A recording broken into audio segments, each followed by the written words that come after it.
पूर्वांचल कहा जाने वाला भोजपुरी बेल्ट बीजेपी और एनडीए के लिए क्यों नाक की लड़ाई बन गया है। पिछले 3 हफ्तों में दूसरी बार प्रधानमंत्री मोदी बिहार आए हैं और दोनों बार उनकी जनसभा भोजपुरी बेल्ट में ही आयोजित क्यों की गई है।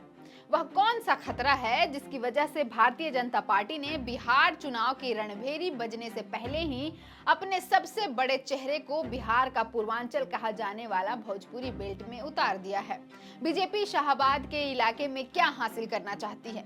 बिहार चुनाव के लिहाज से भोजपुरी बेल्ट इतना अहम क्यों है? क्या वजह है कि इस इलाके में पीएम मोदी जब भी आते हैं उन्होंने संबोधन की शुरुआत भोजपुरी भाषा में की है। मॉरिशस से लेकर मुजफ्फरपुर तक पीएम मोदी का फोकस भोजपुरी भाषी इलाकों में ही क्यों है? इन्हीं तमाम सवालों का जवाब तलाशने की कोशिश हम इस वीडियो में करेंगे। उम्मीद है कि जानकारी आपको दिलचस्प लगेगी। 20 जून को पीएम मोदी ने सिवान जिले के जसौली गांव में विशाल जनसभा को संबोधित किया। कांग्रेस और आरजेडी के परिवारवाद पर हमला बोलते हुए पीएम ने यहां बिहार वासियों को 10,000 करोड़ रुपए की परियोजना की सौगात दी। गौरतलब है कि 3 हफ्ते में ये दूसरी बार है जब प्रधानमंत्री ने बिहार का पूर्वांचल कहा जाने वाला भोजपुरी बेल्ट में जनसभा को संबोधित किया है। इससे पहले 29 मई को पटना में रोड शो करने के बाद प्रधानमंत्री ने 30 मई को काराकाट संसदीय क्षेत्र के विक्रमगंज में जनसभा को संबोधित किया था। तब पीएम ने बिहार वासियों के नाम 47,500 करोड़ रुपए की परियोजनाओं का उद्घाटन और शिलान्यास किया था। इन दोनों ही मौके पर पीएम मोदी ने संबोधन की शुरुआत भोजपुरी भाषा में की। अब उस सवाल पर लौटते हैं जिससे हमने इस वीडियो की शुरुआत की थी कि बिहार का पूर्वांचल भारतीय जनता पार्टी के लिए क्यों इतना जरूरी है। इसके लिए हमें आंकड़ों पर गौर फरमाना होगा। गौरतलब है कि बिहार का पूर्वांचल कहा जाने वाला भोजपुरी बेल्ट में भोजपुर, बक्सर, कैमूर, रोहतास, गोपालगंज, औरंगाबाद, पश्चिमी चंपारण, पूर्वी चंपारण, सिवान और सारण जैसे जिले हैं। इसके अलावा मुजफ्फरपुर और कटिहार में भी बड़ी आबादी भोजपुरी भाषा बोलती है। अब देखते हैं कि किस जिले में विधानसभा की कितनी सीटें हैं।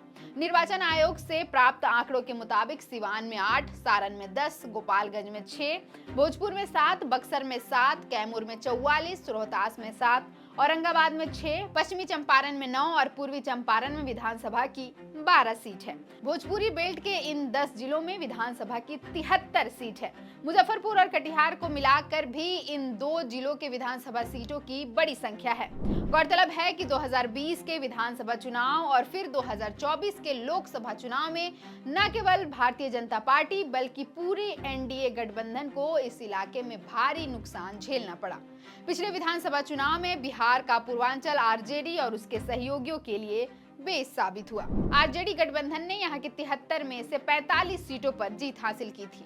वहीं एनडीए गठबंधन महज 27 सीटों पर सिमट गया था। लोकसभा में भी यही स्थिति दोहराई गई। भारतीय जनता पार्टी बक्सर, सासाराम, काराकाट और औरंगाबाद संसदीय सीट पर हार गई। अश्विनी चौबे और आरके सिंह जैसे तत्कालीन मंत्री चुनाव हार गए। काराकाट में दिग्गज उपेंद्र कुशवाहा को हार का सामना करना पड़ा। सिवान में जीत तो मिली लेकिन काफी मुश्किलों के बाद। इस इलाके में भारतीय जनता पार्टी अथवा एनडीए गठबंधन के पास पिछले 2 चुनावों का बुरा अनुभव तो है ही। आरजेडी ने भी यहां ताकत झोंक रखी है। इस साल की शुरुआत में नीतीश सरकार ने संविधान का भोजपुरी में अनुवाद करने जैसा फैसला लिया था तो राबड़ी देवी ने भी पलटवार किया था। भोजपुरी को संविधान की 8वीं अनुसूची में शामिल करने की मांग भी समय समय पर जोर पकड़ती रही है। देखना दिलचस्प होगा कि बीजेपी ने जिस प्रकार शुरुआत से ही भोजपुरी बेल्ट में आक्रामक रुख अख्तियार किया है उसका कितना फायदा होगा। फिलहाल के लिए इस वीडियो में इतना ही। मेरा नाम है अवंतिका और आप देख रहे थे द फोर्थ पिलर।